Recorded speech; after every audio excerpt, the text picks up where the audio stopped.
Concrete snapped in half. Remnants of a night of ferocious winds and pounding rain. Drivers and cyclists on the Comoros Islands navigate the leftovers of Cyclone Kenneth. Several are dead here, but authorities say the full picture is yet to emerge. It is difficult to get access because many trees fell, many electrical and telephone poles fell.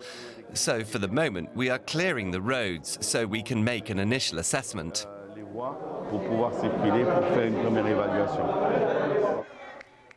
As Kenneth cut its path of destruction, residents found refuge in emergency shelters like this one. First aid and a place to sleep, but no respite from the reality of what awaits them at home. It's a huge disaster that we're not used to seeing. Thank God we escaped the worst, but we really need help. The problem was that there was a strong wind that demolished the houses, but the rescuers found us shelters.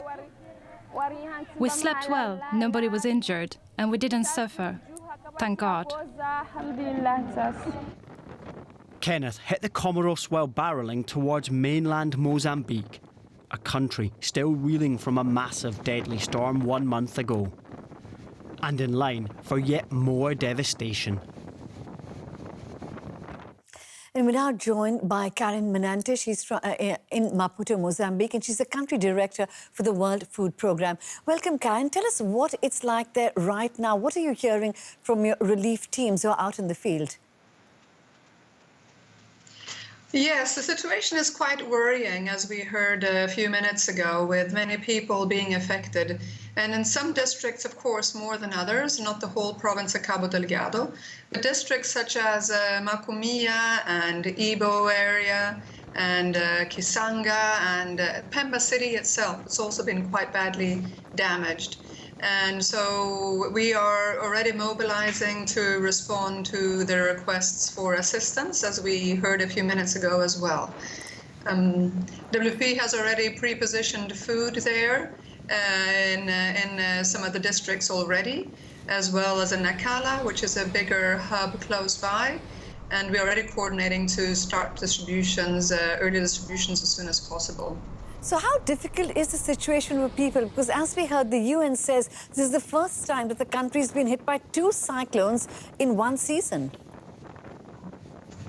Yes, it is very, very, it's a huge challenge, and especially both cyclones. Idai was extremely strong as well and brought a lot of destruction. And this one, as we're seeing now, is also very strong.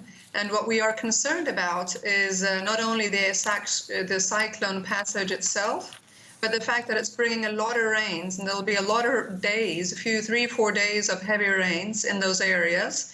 And so the likelihood of floods is big.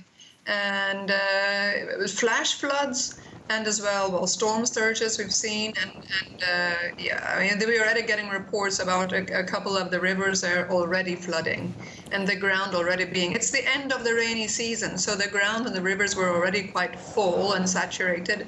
So this is also a big concern with safety of people with the flood waters that are already hitting us and will hit us.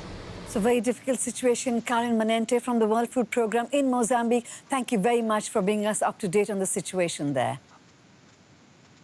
Thank you very much. Pleasure to be with you.